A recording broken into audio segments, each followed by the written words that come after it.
And so I can't remember quite why or how I got the idea of us doing a session on ego versus self-confidence. But I spent a little bit of time this afternoon just doing a little bit of reading, thinking, to get my mind in gear. And I've ended up putting together about a sort of 10-minute or so. I'll call it a presentation. But if you want to sit back comfortably, I will give a little exposition, and then we can do the development together. So the meaning of life, I love it. So, knowing that the criteria for being in Conductors in isolation is to be open-minded, generous-hearted, selfless musicians with integrity and humility, I wanted to start by being devil's advocate and defending ego against being a dirty word, and advocate the need for a conductor to have ego.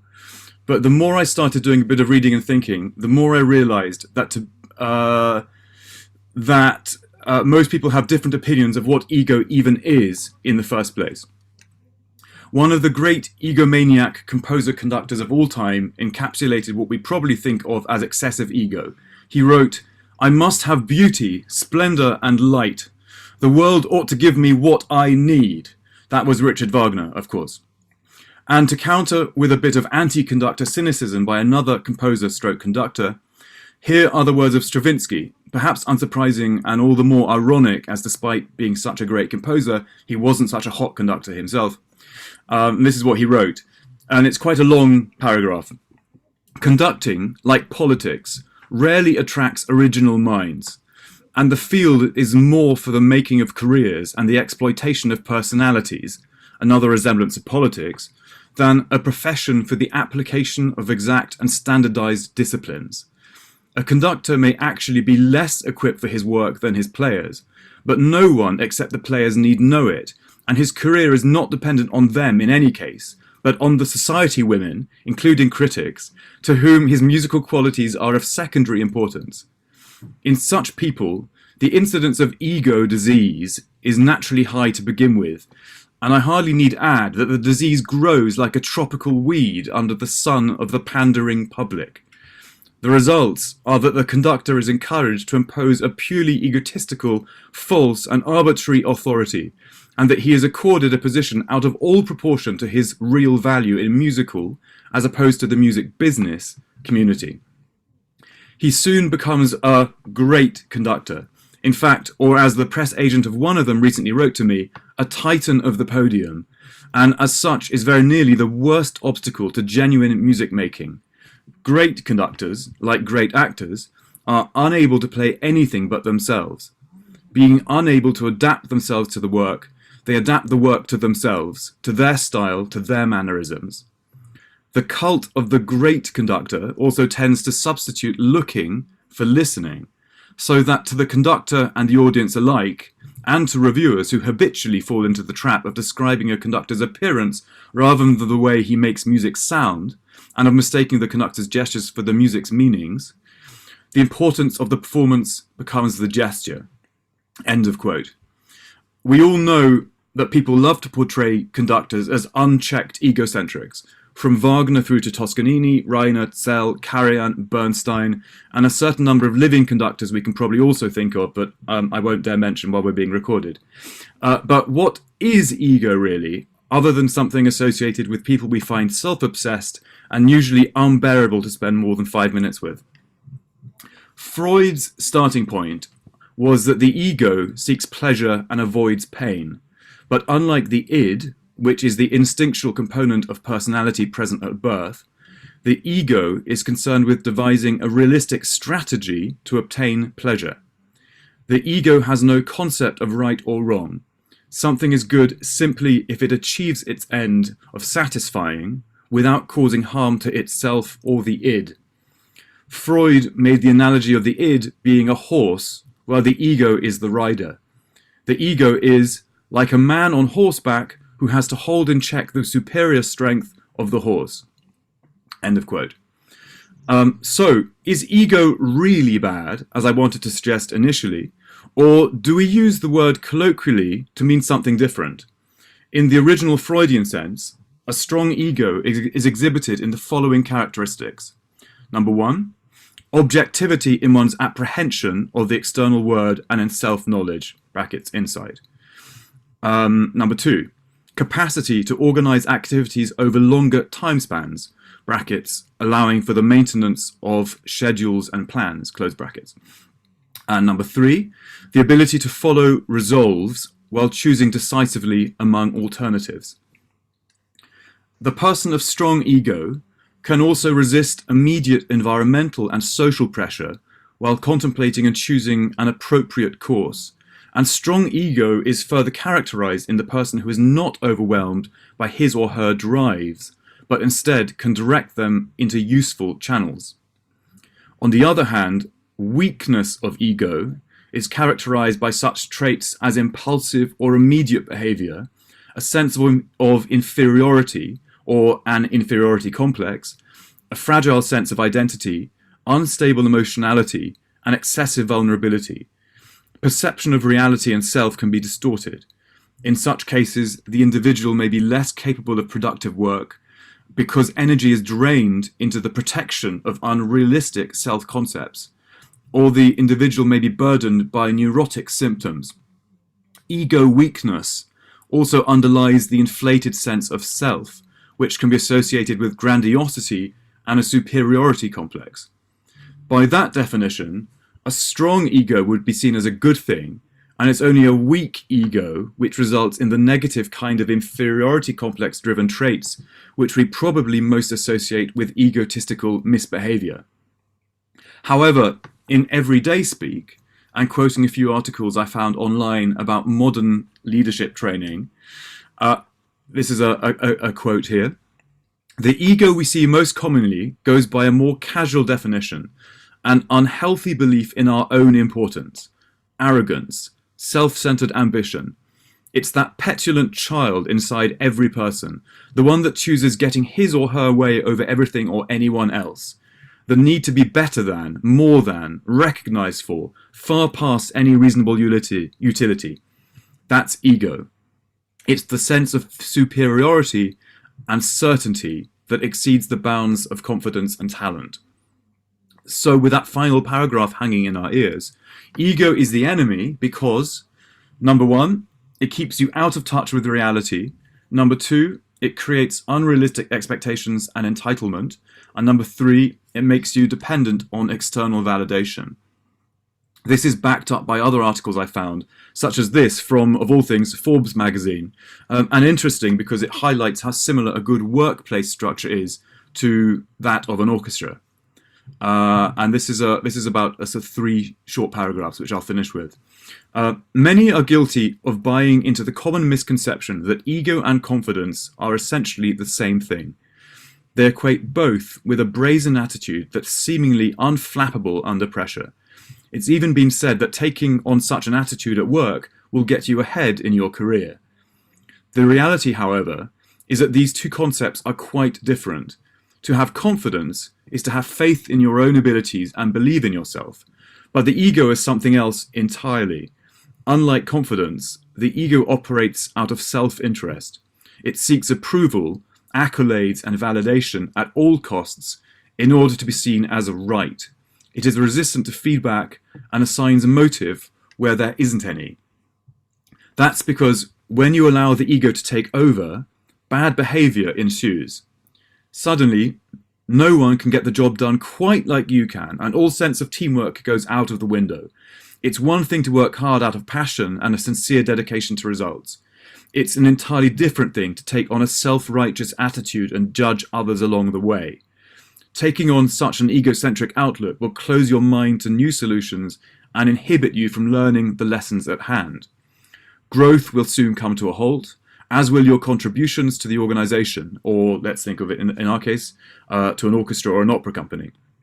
From there, it's just a matter of time before management grows tired of the drama and is left wondering what you bring to the table in terms of value and results. At the end of the day, confidence will get you ahead, but the ego will only hold you back. Recognizing the difference and acting accordingly is what separates the best and the brightest from the rest. Here endeth the lesson. So I found it really interesting researching this, because I mean, one of the things I actually found really difficult to think of was actually what is ego, because we all have a perception of egotistical conductors and monsters who we don't want to be like. But there's probably a little part of many of us who has a slight sense that most of the great conductors actually have quite a strong ego, and is that therefore a component that you need if you're going to really get ahead and be a successful conductor career-wise, which of course is different from successful musically. So I put 5 questions in the group on the page. I'm going to just pop them in the chat. What I suggest we do is use this as a springboard to have a more general conversation. And my first question was, how does the orchestra or the industry perceive people who have high self-esteem versus people with a strong ego? Over to you guys. Can I just say before we get cracking on this, I think what you highlighted about the definition of the ego is probably the most important starting point, because the stuff that you said towards the end of your presentation was actually how I understand ego and how it's understood in the modern sense. And whereas when you were quoting Freud, it was more about strong ego or weak ego, which is to me is old-fashioned and I can't relate to, although there were some valid points in it. But what you said in the second half was more about ego versus an absent ego, like an ego or no ego, as opposed to strong or weak ego. And I'm in terms of what we discuss, I'm thinking the stuff that you presented laterally is perhaps where we should go from if people would agree with that definition. I think you're totally right. Yeah, I think probably the Freudian id, ego, superego stuff is not the way people think of when they're talking about egotistical people anymore, is it? No, and I mean it's the kind of personality that's in constant comparison with others, comparing themselves to others, that kind of thing, and all the kind of petulance you described too.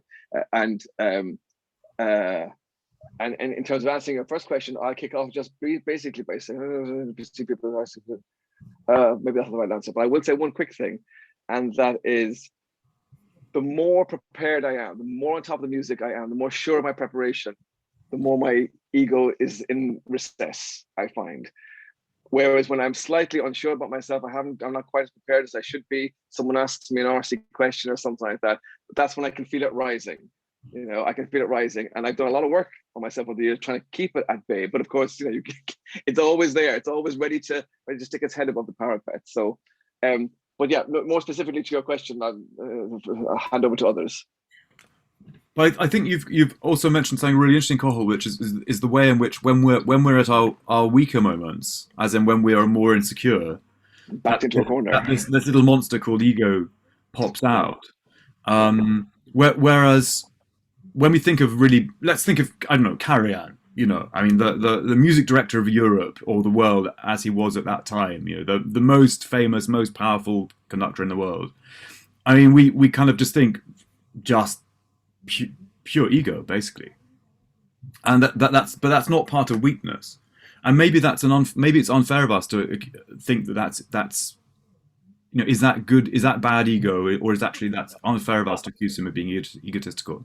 Well, I would jump in quite passionately at this point, because I don't believe the man was ego-ridden at all. I do think very definitely that he got his own ideas about how to do things, and he was going to arrange his life. I mean, don't forget that, you know, he started off as a Kapellmeister in a very, very grotty theatre. You know, first violins for Traviata. So he started from the floor up, and he got to a point where he'd worked out the way he wanted to do it, and he managed to do what all of us dream of doing, which was organize his life so that the conditions were right to play the music he wanted to, with the musicians he wanted to, in the buildings he wanted to, with the artists he wanted to. Now, this is actually what all of us want to do. He was the one who achieved it, and instead of saying, well, that's how you do it, people want to throw bricks at him. Well, but let's counter that by saying that maybe we need to make a distinction between vanity and ego, because I mean, after all, he wanted to direct his own opera productions. When he wanted to direct his own videos with him at the center. He built a concert hall with the conductor at the center of the universe. But He, he didn't build it at all. well, you know what I mean. But he commissioned it. Yes, but he was selfish. He was very selfish and saw himself as entitled to that selfishness. I'm not thought that he did commission that hall. I think he did, didn't he? I'll It was his baby. get the biography. I'll check it. You carry on for a bit. But at least in terms of the filming, you know, the filming of the videos, you know, where the camera was always on him, apart from unless it was a very well, perfectly aligned, you know, set of horns or something. But it was mostly on him. Those with hindsight look silly. But at the time he was doing it, nobody else had actually seriously thought about the filming of music. And I mean, he did actually. Yeah, I mean, I can't defend the films to the point of these are absolute masterpieces, but equally, I think latterly he became a kind of victim of his own ability to do what he wanted. And it may be that actually it goes slightly better if you've got somebody kicking you about a bit. I mean, I think that a lot of Carry-On's best work was done when he was not his own producer. I mean, when he got Walter Legg breathing down his leg or Don Culshaw breathing down his neck, that actually he achieved better results. And it may be that in getting the independence he craved, he managed to prove to the world that being independent as he was ultimately a folly. Now, I'm very happy to discuss that because I think that latterly, having achieved what he wanted, he did occasionally put himself over in ways that possibly it would have been better if he hadn't, and if he'd always been slightly under somebody's thumb in a sense of having to cooperate more with various managerial structures that he wouldn't have been able to do. Now, that is indeed an interesting discussion. I'm very happy to pursue that. But I think he was actually driven by, as I say, the idea that he wanted to perform the music he wanted, where he wanted, how he wanted, with whom he wanted, which is what we all want to do. Of course. No, of course. No, I'm not. This is not intended to be a Carry-On bashing. But what I would say that let's thinking back to earlier when I said about insecurity often or what Kochel said about insecurity triggering ego. There are instances even with Carry-On of him not inviting certain conductors to conduct the Berlin Philharmonic because of the comparison, and that you could say that's an example where ego takes over and trying to control who his successor was as well. Mm-hmm. Toby, sorry to interrupt, but can you tell us where and when from the quote the Stravinsky quote is? When? I actually don't know. When actually, or where? Because it's just interesting to know which part of his life he I would have to look again to check. I'm not certain. I'm afraid I found it buried in the middle of another article, and literally just stole it. Toby, in terms of your actual question, my quick answer would be that I think the industry tends to like people with a bit of an ego, as long as they're not really rude to people, which, unlike previous days, is no longer acceptable in an egalitarian age, in a professional situation. But I think people like to see people taking charge of things and showing leadership and showing initiative. But that's maybe not the kind of ego we're talking about either. It's more the kind that Freud was describing. I think we're going to be bogged down with definition no matter on all these questions because the word ego is in the question. Does it really focus on what kind of leadership we're talking about? Because I think within certain parts of our industry, what we might find is that there may well be certain agents and certain managers that are looking for that kind of character that they can keep adding fuel to. It's as if they become the secondary ego to that person by boosting that said person's ego. I mean, going back to what Cockle said, I think what's important here is that what we're talking about confidence and ego at the same time. Interestingly, Toby, I read the same article from Forbes is where I began, because I spent about an hour this afternoon just reading through. But I mean, confidence doesn't take away from the moment, whereas ego does. Ego takes you out of the moment. And Cole's brilliant for being so honest and saying that you know, when you're not, when you feel like you're not at your best, that's when, and invariably that's when the most stupid questions will come at you, or would apparently appear to be the most stupid questions from either musicians or from singers or whatever. I mean, it might even just be the situation. You know, you're in a cold church, or you know, there are so many things that can come piling in, and you know, there are many books out there that we'll talk about. You know, there's the chimp principle. There's the self one, self two element that you get from something like The Inner Game of Music. If you haven't read that, I would suggest, you know, delve into it, because it's a really fabulous thing. For those of you that aren't aware, there was a chap called Tim Galway, who started out with The Inner Game of Tennis is where it began. And it was about the battle that you fight with yourself when you're really trying to play against an opponent.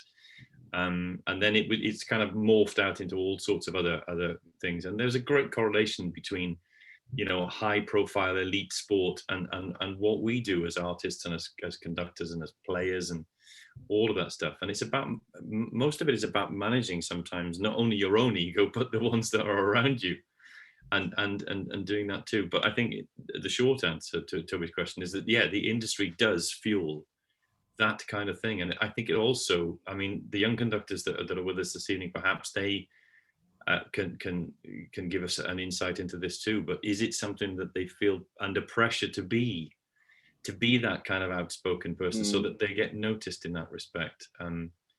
Or if I could say it in another way, it's this, the number of mostly younger conductors on Instagram who basically post a picture even when they break wind, you know. And I mean, that's kind of, I mean, that purely is, that's pure ego, because it has nothing to do with music, and it has only to do with them. Is that fart with an H? F-R-H-T, yeah? Oh my God, Timer, that was actually a funny one. Well done. There you go. There you See, go, you see. I should mark the date. A linguistic funny one. Yeah, absolutely. Mark it, please. Please do. So I'll take it. I've got a comment.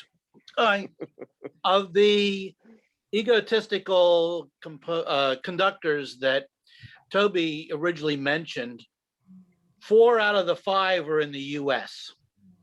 Zell, Reiner, Bernstein, and Toscanini, of course. Now, of course, Toscanini has a long history of being egotistical, and there's audio tapes of him.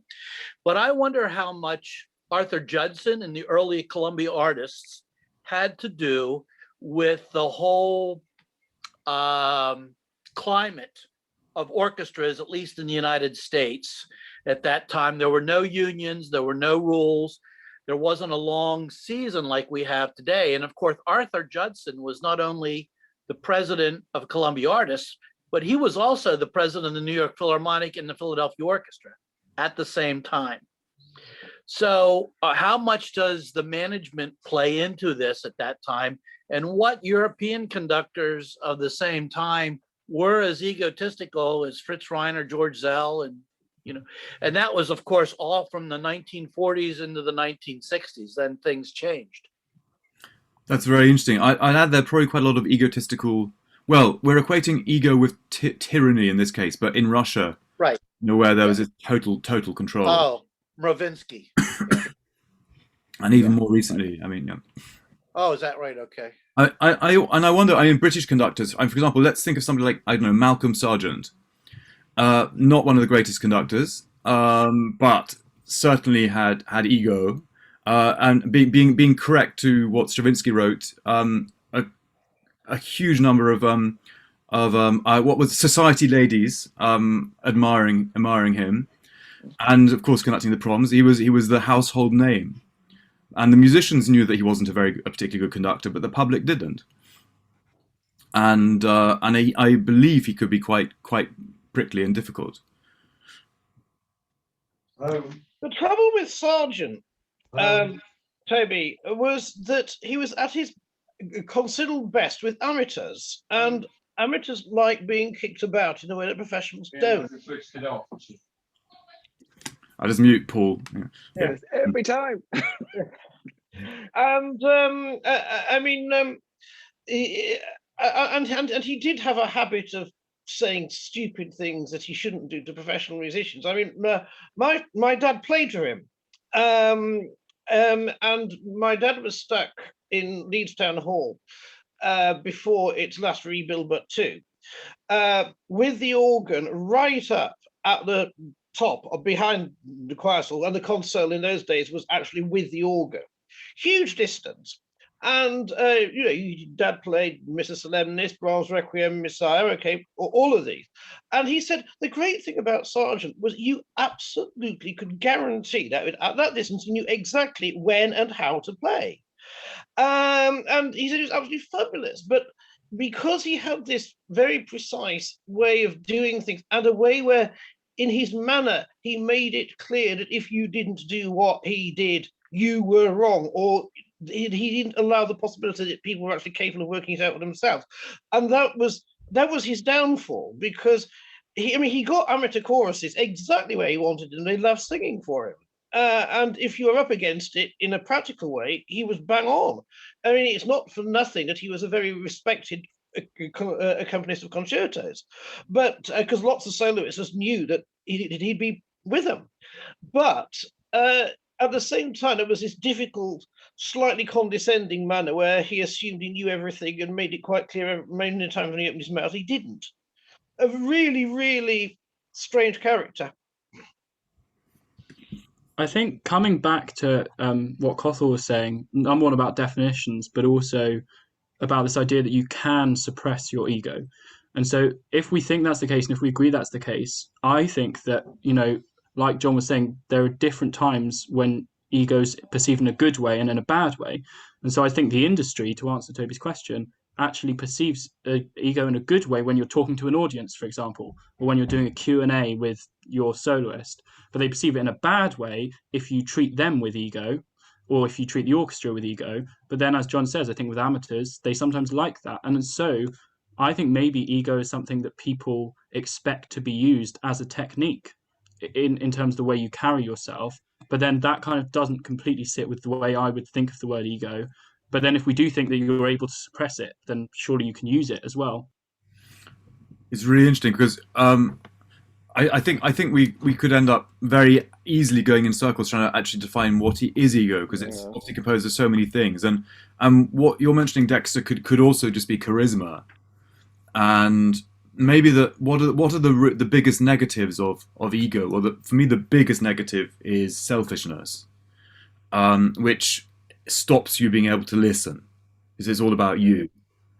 And obviously, if we agree that listening is the number one most important quality of a conductor, it's not going to help us very much. But we also have to accept that there are many great conductors who we call egotistical, but are actually very great conductors.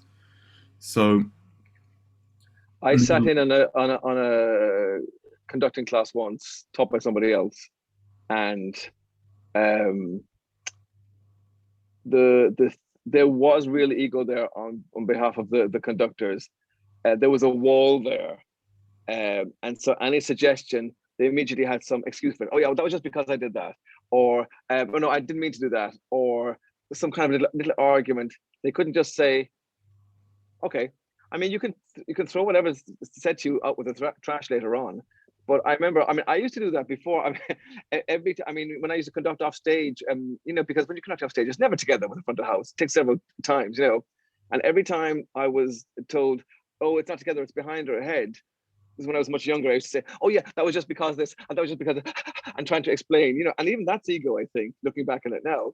And then I saw, and then I noticed a couple of years later in a production, this director, not a great director, sitting around talking to these very experienced soloists, singer soloists, and saying, when this happens, when you do that. And each time the soloists, these were very experienced people, older people, just went, right, okay.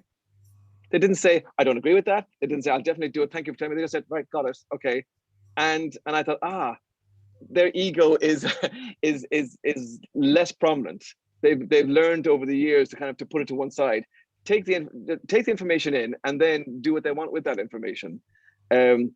Whereas I know certainly when I was younger, I'd be making an excuse for everything. I think that's ego as well. Or you'd feel the need to push back against something. Yeah. So it's kind of like basically ego closes you from being able to learn from your mistakes, because you Yeah, don't. oh yeah, that's how I started with those with the students. This and I was really shocked. I said to the teacher afterwards, I said, God, I said they just seem to resist everything he was saying, and the teacher said, yes, there's a real wall there, and it was really unattractive, I must say, and it was very unproductive. And I remember back in Canford, Bobby once said to a very good student, he said, "You're doing very well." He said, "I just see a little bit of ego there." And the guy said straight away, "Hey, no, I don't. No, there isn't," proving the point. And he was saying, no, he said, it'll stop information from getting through if you allow that ego to take over. Because the person had been just a little bit argumentative on the podium, when you don't need, because when you're on the podium and someone's giving you instructions, you're trying to save face all the time. Everyone's trying to save face. And then, like I said, when you're feeling vulnerable, that's when your ego starts coming to the fore. And so I just think it's awareness, but it's about all of us being aware of that. And we're never going to get rid of it completely unless we have some kind of a Zen moment where we get like Buddha transformed. Otherwise, for us ordinary humans, we're always going to have it. I saw a really good example of lack of ego enabling an orchestra to play much, much better. And so we all know the famous Toscanini quote, moment where it's death and transfiguration, and the trombones aren't with him, and there's this screaming, and it's, "Look at me, I am the conductor." 10 minutes of swear words in Italian. And then the kind of opposite was it was actually Ed Gardner conducting a youth orchestra, and it was Bolero, and there was a moment which just simply they couldn't get together, and instead of getting angry and saying, "Why don't you just follow me?" Because I know, speaking for myself, that a big part of me would think, "Am I not being clear enough? What's wrong?" And then blaming somebody. He actually sort of said, "I know you're really trying, but you're such a long way away, aren't you? You can't hear that person clearly." So he empathized immediately with the musicians and the problem they were having, and found a solution, which I thought was absolutely wonderful, because it was just, it was ego free, even though Ed has enormous charisma and self-confidence. That was an example, I thought, of tremendous ego-free rehearsing. A wonderful quote from Deepak Chopra, which says, "The ego relies on the familiar. It is reluctant to experience the unknown, which is the very essence of life." I read that earlier, and I thought that was kind of encapsulates pretty much everything in one sentence of what we've said up to now. And I think what we've got to remember is that well, I don't know. I mean, this is just what I think. We have a job to do. That's the thing. And if something gets in the way of that job, we are to provide a service for musicians. We are not there to glad hand ourselves. There is a purpose to what we do. And I think that's always got to be the thing. And what I find intriguing about what Ed said is it instantly he's thinking, how can I help these people to get across the line, rather than drawing a line in the first place? Here's the line. Why aren't you on the line with me? And as Toscanini did. But going back to what Sheldon said earlier, perhaps what was happening in the 30s and the 40s in America was that they were trying to compete with 3 centuries of European musical dominance, and trying to create a history and a tradition for themselves. So in order to do that, they probably felt that there was a need to compete. And in order to compete, you have to have the best. And the way to get the best is, as we all know, is to shout at people. Is to, when you can't make yourself understood, shout at them louder, and keep shouting until you get what you need. I thought that was The Englishman Abroad. Yeah, exactly. Was it sausage, egg, and chips, isn't it? You just don't. You people just don't try, do you? It's an Eddie Izzard quote where he shouts. He said, "We just turn the volume up, don't we?" Yeah. In relation to the third, sorry, Ken, were you about to say something? I was just two very quick thoughts. I mean, one is, I think a lot of this comes down to state of mind and the motivation behind our actions and our statements, rather than the actions and statements themselves. And I think Sai made a really important point there. And there are all sorts of things you may need to say or do as a conductor that could be interpreted as egotistical, talking to the audience or putting on a bit of a show or whatever. If it's done for the right reasons, then I think everyone is very accepting and understands that that's part of the process of doing it. You are there to lead. And likewise, in a way, if you're self-effacing to the point of ineffectuality, you're not serving the music either. So much of this comes down to not, should I do this, should I do that, but why should I do this? And if it's driven by the music and by your sort of pastoral concern for your colleagues, then you're probably on safe ground.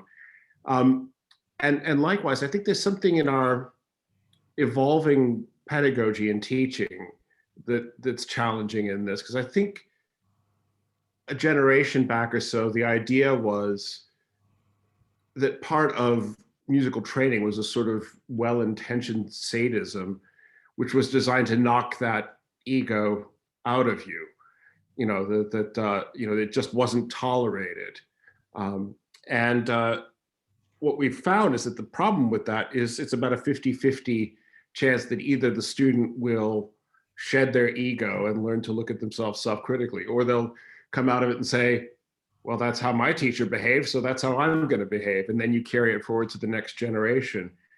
But I do find that these days, when I go and do master classes and stuff, there's quite a few young conductors who've never been challenged on their assumptions, and they've kind of grown up. I mean, I don't want to sound like these old guys, these kids these days, but they've always been told that their interpretive ideas are beautiful and gorgeous and original and fantastic, and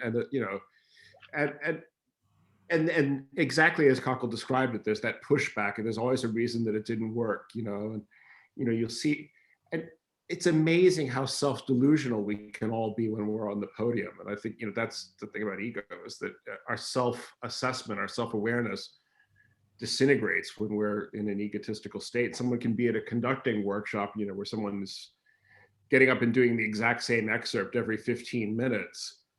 And, one person gets up and does a very successful run through, and the next person gets up and it completely falls apart. And you go to say, well, let's work on a few things. And they say, well, I think the players are just nervous, or they haven't really looked at their music yet. It's like, did you just hear the last guy? It was fine.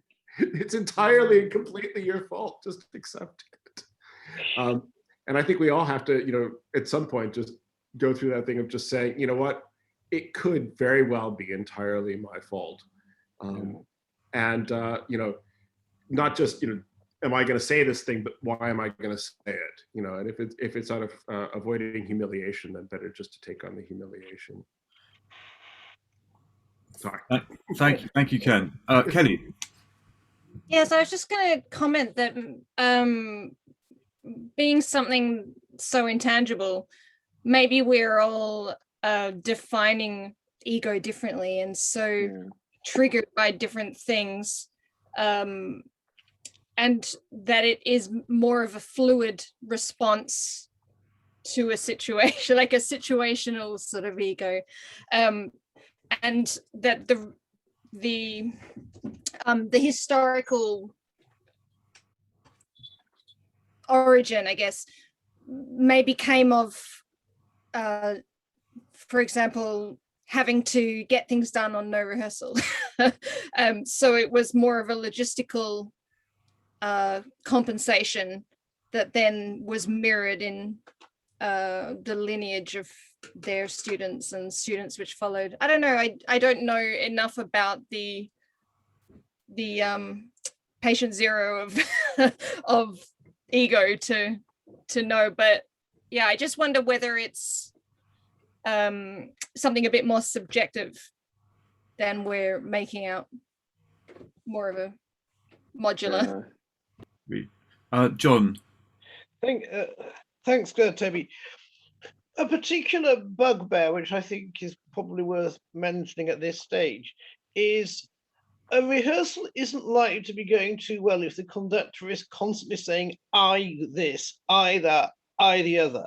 If you're talking about, could we play this a little softer? Could this be a little longer, a bit shorter? Can we accompany whatever?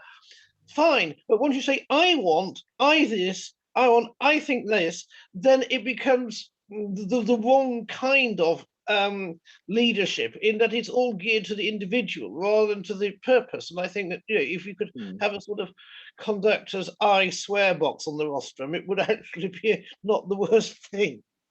I'm sure more conductors try to say we these days. We need this, or the music needs this. I think I'm noticing more of a trend of that in the modern era. Mm. And I think it's something which people, certainly in my case, when we're teaching, we're very aware of actually making conductors aware of that. Of, you know, that you make better music by people sharing. Dexter. Just because you're talking about teaching, I think that maybe especially why we're thinking that lots of these maybe more established conductors or people who kind of almost have unchecked power is what we're saying, is how do you get that reminder?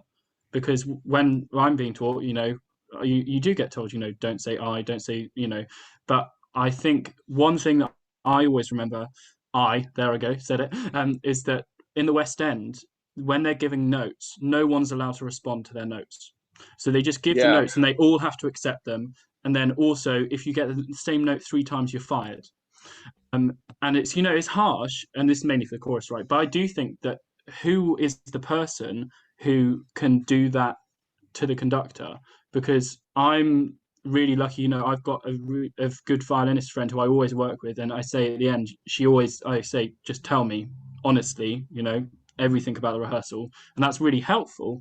And sometimes they will say, yeah, you know, you got a bit stressed and that wasn't good, or, you know, but when you go on and when you're a professional, who checks you? That's right. Nobody will tell you. So if you don't have your critical facility and not able to recognize the mistakes you make and correct them and grow from them, then you're in trouble.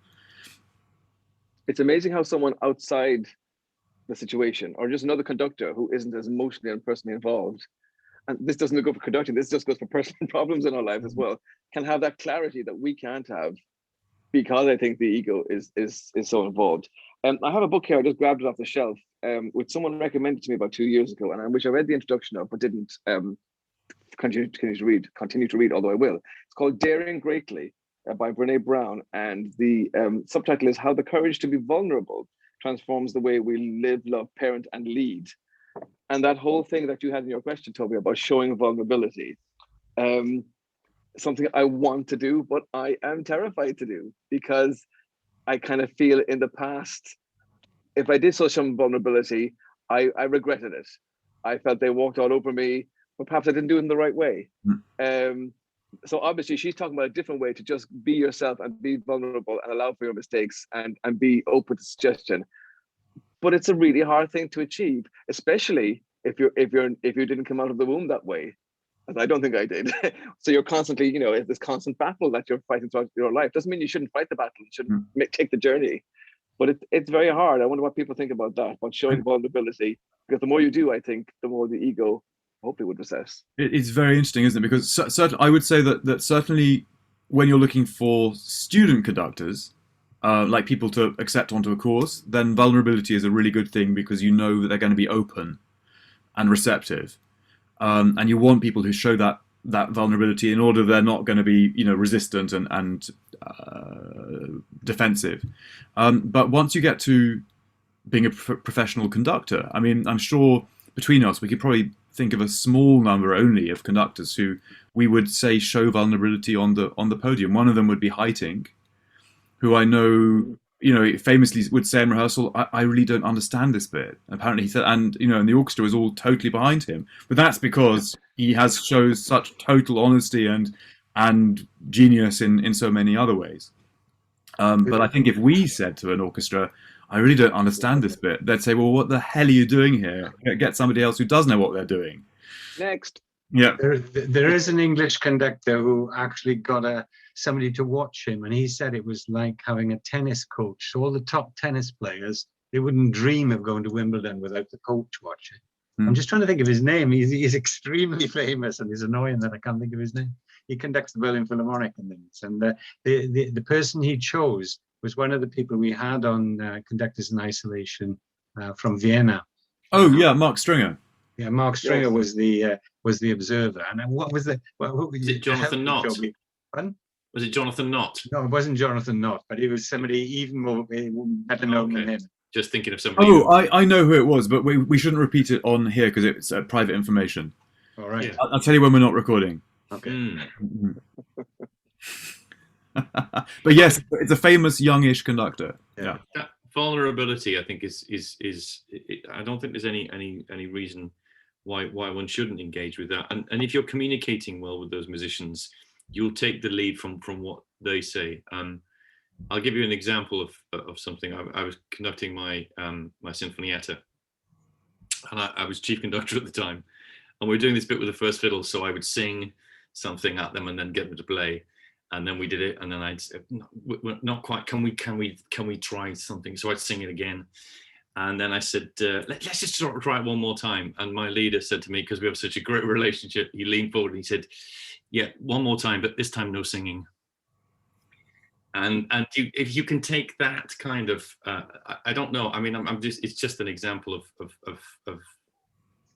well, it's just an example of something that where that communication can be two-way, and you can, as long as you can accept that.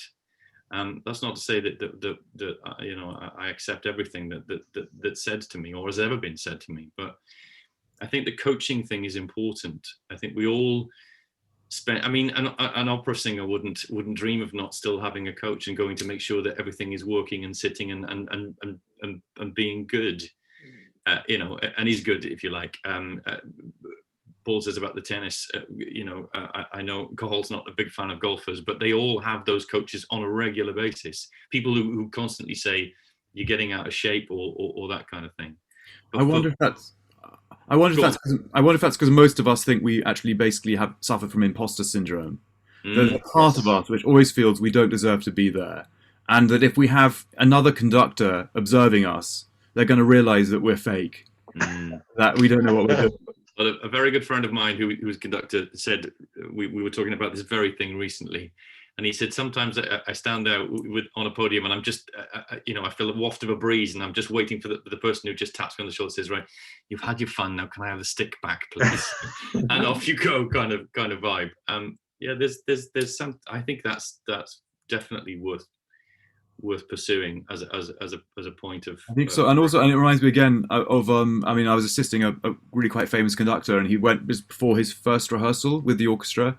He said, "It never gets any easier before the first rehearsal. I'm still paralyzed with nerves." Why is that? Why is that terror before the first rehearsal? I'm more terrified before that first rehearsal than I ever am going out in front of an audience of 1,000. You know. But that's the moment when self-confidence takes over, and then you've got that. If you got in the amateur world, you're afraid that nobody's going to show up. Now you've got it all set up. You've got the concert, you've got the rehearsal, you've got all the music, you've got it all set up, and then all of a sudden nobody shows up. Yeah, I'll tell you something. Sorry, you know if you know it. Yeah. I remember my first. No, sorry, I don't know how the conversation. Dexter, go. Yeah, I was just going to Dexter, your hands up. Is that from earlier? No, that's it's very tired. It's coming down now. My first few years of conducting, where I was getting involved with professionals a couple of times, I began to question whether I really wanted to do this as a job, because I was in the middle of the rehearsal. I mean, terrified before the first rehearsal, professional orchestras, and in the middle of it, I think, why am I doing this? I'm hating this. I'm hating this moment. I'm not enjoying it. I just feel like every eye is on me, judging me. I feel like it's probably crap, and that they're all coming away and they're going to be dead glad when it's over. And it took a few years for that, and I just kept at it. Well, no, I really want to do it. I really want to make the music sound the way I want to hear it. You know, I feel that strongly about it. And then after a while, that feeling went away. I didn't hate doing it anymore, and I was perfectly happy in the orchestral rehearsals. It didn't stop me feeling the terror before the first rehearsal. But I did think for a long while, you know, I'm hating this. What am I doing? And the first time I got an actual professional engagement, or second time I got an actual professional engagement where I was hired by an orchestra as opposed to me just engaging them, I could almost feel the weight of the orchestra's, like an oppression. I mean, when someone would ask a question, and it might have been a perfectly innocent question, but I just almost felt this physical weight go on me. And I just took a deep breath and I kind of went, in my head, I just kind of pushed it back, and I said, listen to the question that was asked and, you know, answer it without ego. But I actually, was incredible. The feeling on top of me, and me going, no, don't let that happen. It's God, it can be really tough sometimes. Less and less so as you get older. Well, I've more or less given up conducting, or conducting has given me up. And apart from one or two pet projects I would like to get done before I pass away, that's it. And if anybody actually wants me to do anything, then I will. But I've actually got a far higher level of inner calm than I've ever had when I was conducting regularly. I sort of feel I've been there, done it. Most of the repertoire I've done that what I want to do, I've done once. Some I've done more than once. And I say I've got one or two pet projects that may still happen. But for the rest, you've got the experience of the music. You know what it's about. You can help other people try and discover their own way a bit. It's so much easier if you just don't bother. It really is. And I can promise you that I've now got to a state of inner calm because I'm not thinking about the next concert very often, and not worried about how do I going to get them to do that, or have I got a prayer of this happening, or all the rest of it. Yeah, it's far better, far better. Once or twice, I have just tried to persuade myself that I don't care. Now, I knew it was a lie, and I knew the moment on the podium, you do care. You still you want this and you want that, but let's catch up myself. Listen, whatever happens, fine. I don't care. It kind of did the trick a couple of times. I didn't try it that often. But isn't that a bit like when you apply for a job, and if actually it's not one you really want, you do a really good interview because you're so relaxed, and it's the same thing. Maybe that's why some conductors start taking a quick sip of whiskey before rehearsals or something, and then next thing you know it's a bottle. But that's a slippery slope. Yeah, I was going to say that is a slippery slope. But surely you have to find a way to trust yourself. I mean, this is what it's really about: trusting in the fact that you've spent time with the music, you've spent time learning everything, but you're there to provide a service for those musicians. And especially, I mean, Gold, you've got loads of experience of the one day thing where you get the band just for the day. You've got a quieter marshal as well, and really it's a firefighting exercise as much as anything else. And it's about providing something for them to be able to get through from A to B without crashing abysmally. And that's the one fear that many conductors have, is that it's all going to come apart, and what do you do then? But that's the time when you learn. When it does come apart, that's the time when you learn. Because if you are, let's say you are some of the glitz and glamour conductors, as I like to call them, who are traversing the world on a regular basis, working with all the great sports cars around the world that there are to work with. If you're continually jumping into something which is a fine-tuned machine, then things don't go wrong very often. But it's only when they go wrong that you learn. If you go back to your instrumental life or your singing life or whatever it was, you only learned from the mistakes that you made, really. And that's I think it's worth kind of just trusting yourself. You've got to find a way, some strategies for being able to trust your real self. Not the one that you want everybody else, you think you want everybody else to see, because if you can trust your real self, that's the person that can really deliver. I have to just when we're not recording, I also have to tell you about there's one video on the new Berlin Philharmonic digital concert hall where you see a conductor making the Berlin Philharmonic car crash. It's amazing they put it up, to be honest. Dexter, last comment to you, and then I will. Yeah. I was just going to say that maybe as well as a thing about, as conductors are increasingly becoming conductors first and foremost, and we talked about this before, starting to want to be conductors earlier. Whereas if before you might be more trusting in yourself, like Bernstein, for example, plays the piano, can play a piano concerto with his orchestra, or if you start off being a composer, or you still compose. And I'm wondering whether partly it's also this fear of not being seen as a musician, or worrying about people not trusting you and not trusting your musicianship. And so how that sort of intersects with what we've been talking about, but it's kind of not concrete. If this helps in any way, Dexter, don't have perfect pitch, don't play the piano, would shy away from playing concertos because that's not my vibe. Played chamber music all of my life, my early life. And yet, I would say 30 years of sitting in the middle of an orchestra is what's given me the confidence to stand in front of one, and the encouragement. You played a concerto for me, Simon. Say again? You played a concerto for me. Did I? Remember? What did I play? Bach. The Bach seconds, yeah. Okay, so I did play. I mean that, but I don't count. I'm talking about the, the gnarly ones that come up after Mozart. What was it Richter said about Mozart? Too easy for kids and too hard for adults, which I think is a brilliant quote. But I think the encouragement of my colleagues was the one thing that really tipped me over the edge. I'd done a couple of things and people thought it was pretty good, so they encouraged me to do more. But I still, in the back of my mind when that happened, is that because they were fed up with me as a violinist and they got tired of me playing the bloody violin? And I thought, well, right, let's just farm him off. What's that old thing where they say, if you're in a brass band and you can't play your brass instrument anymore, they give you 2 sticks and make you play the percussion. And then when they can't do that anymore, they take one off you and give you a baton and put you at the front. But no, there's more than one way to peel this particular fruit, Dex. And I think you come at it from whatever side you come. You come with skills, my friend. You come with skills, and you have to show. No, I'm you not have to give you an talking opportunity to show personally you. necessarily. I've got no aspirations to Asking for a friend, Obs. Yeah. But no, I mean, I wasn't thinking that you were. So everyone, I'm unfortunately I was supposed to be somewhere 5 minutes ago, so I'm going to bring this to a close. But we've There's so much more to say. There's so much more. There's so much more I have to say. This is great. And you have summed up exactly what we needed to, which is that we actually don't think ego is necessarily a bad thing. That's because we don't know what ego is, and that's probably the moral of this one. I'm going to press pause, and then I can tell you a couple of things. Where's the pause? Where's it gone? Oh, there it is.